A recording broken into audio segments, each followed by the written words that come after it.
You're eating better, you're working out, you're trying to stay disciplined.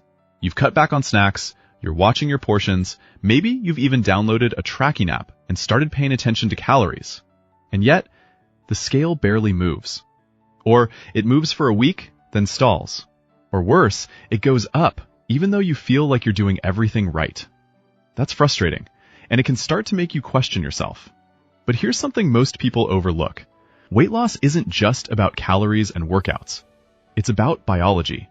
More specifically, it's about how your sleep, your stress levels, and your hormones are interacting behind the scenes.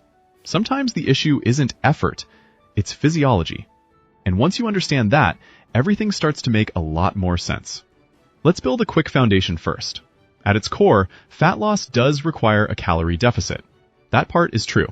If you consistently take in less energy than you burn, your body has to pull from stored energy, including body fat.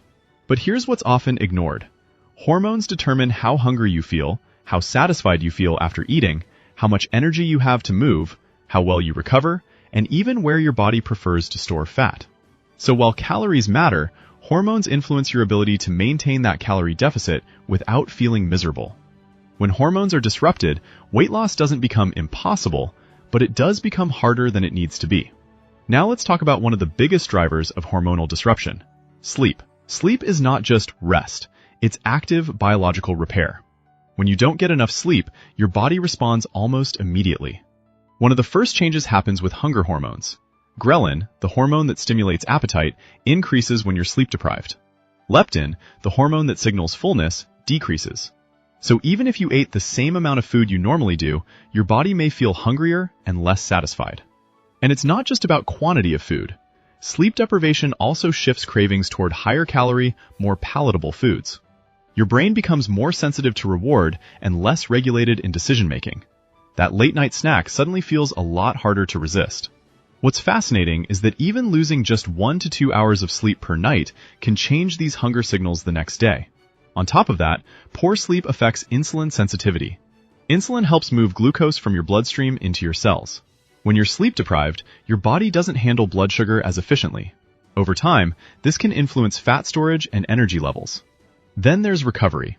If you're working out but not sleeping well, your body doesn't fully repair muscle tissue or restore energy systems. That means your workouts feel harder, and you may subconsciously move less during the day because you're tired. Less movement, more hunger, stronger cravings. That's a tough combination. The good news is that improving sleep doesn't require a complete life overhaul. Start with consistency. Go to bed and wake up at roughly the same time, even on weekends. Your body thrives on rhythm. Pay attention to evening light. Bright screens and overhead lighting can signal to your brain that it's still daytime.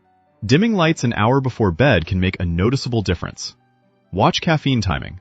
For some people, caffeine after early afternoon can interfere with deep sleep, even if they fall asleep quickly. And create a wind-down routine. It doesn't have to be elaborate. A shower, light stretching, reading a few pages of a book. Something that tells your nervous system it's safe to slow down. Sleep is foundational, but it's only one part of the equation. Let's talk about stress. Cortisol often gets labeled as the bad hormone. It's not. Cortisol is essential. It helps you wake up in the morning. It mobilizes energy. It helps you respond to challenges. The problem isn't cortisol itself. The problem is chronic elevation. When stress is constant, work pressure, financial concerns, relationship tension, constant notifications, your body doesn't get clear signals that the threat has passed. So cortisol stays elevated. Over time, higher cortisol levels can influence where your body stores fat. Research shows a connection between chronic stress and increased abdominal fat storage. Not because your body is broken, but because, from a biological standpoint, it's prioritizing survival. Stress also drives emotional eating. Not because you lack discipline, but because your brain is seeking relief. Highly palatable foods temporarily reduce stress signals. It's a short-term coping mechanism. And here's where the cycle deepens. Stress disrupts sleep. Poor sleep increases hunger and cravings. Increased cravings can lead to overeating. Overeating can increase guilt or frustration, which increases stress again. This is why simply telling yourself to try harder rarely works. You can't out-discipline a dysregulated nervous system, but you can manage it. Managing stress doesn't mean eliminating it. That's unrealistic. It means creating recovery windows. Walking is one of the most underrated stress regulators. A 20-minute walk outdoors can lower stress hormones and improve mood. Breathing exercises can shift your nervous system from a stress-dominant state into a calmer one. Slow, controlled breathing, especially longer exhales, signals safety to the brain. Strength training, done intelligently, can also reduce baseline stress over time. It builds resilience. But pairing intense workouts with zero recovery can backfire. Balance matters. Setting boundaries with time and stimulation is another big one. Constant scrolling, constant news, constant noise keeps your nervous system activated. Small pockets of quiet can be powerful. Now let's zoom out and look at a few other hormones involved in metabolism. Insulin, which we touched on earlier, regulates blood sugar. Constant spikes from highly refined foods, combined with poor sleep and stress, can make blood sugar more unstable. Balanced meals with protein, fiber, and healthy fats can help steady this. The thyroid plays a role in metabolic rate. Severe calorie restriction over long periods can signal to the body that energy is scarce, and metabolic processes may slow as a protective mechanism. Sex hormones like estrogen and testosterone also influence body composition. Chronic stress and aggressive dieting can disrupt these, which can affect muscle mass, energy, and fat distribution. This is why extreme dieting often backfires. If calories are cut too low for too long, the body adapts. Hunger increases, energy drops. Hormonal signals shift toward conservation, and then people blame themselves. But often, it's the strategy that's flawed, not the person. The encouraging part is this. When sleep improves and stress is managed, hormones often begin to rebalance naturally. You don't need to micromanage every hormone. You need to support the systems that regulate them.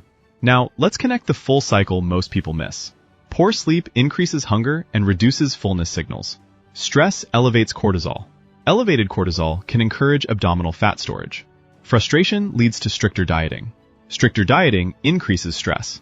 Stress disrupts sleep, and the cycle continues. It becomes a metabolic trap, not because your body is stubborn, but because your body is trying to protect you. Weight loss becomes easier when your body feels safe. Safe enough to sleep deeply. Safe enough to release excess energy. Safe enough to not perceive constant threat. So, what does a practical reset look like? First, prioritize 7 to 9 hours of sleep as a non-negotiable health habit, not as a luxury.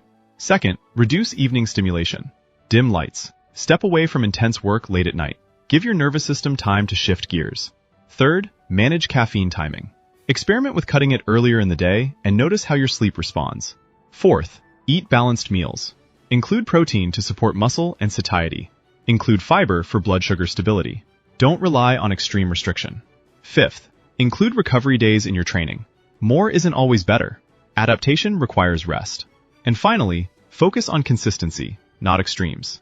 Small improvements in sleep and stress, maintained over weeks, often produce more sustainable fat loss than dramatic short-term efforts. If you've been struggling despite genuine effort, consider whether sleep and stress might be the missing pieces. Before cutting more calories, before adding more cardio, before blaming yourself, ask, how well am I sleeping? How stressed am I, really? Tonight, choose one small shift. Maybe it's dimming the lights earlier. Maybe it's a short walk after dinner. Maybe it's putting your phone away 30 minutes before bed. You don't need to fix everything at once. Progress in biology is rarely dramatic. It's steady. If this resonated with you, share in the comments which area feels like your biggest challenge right now. Sleep, stress, or cravings. You're not alone in it. And if you know someone who's working hard but feeling stuck, send this to them. Sometimes understanding what's happening beneath the surface changes everything. If you want more practical, science-backed guidance on metabolism and sustainable fat loss, subscribe and explore our related videos on daily habits that support long-term results. Because sometimes the breakthrough isn't about doing more, it's about supporting your body better.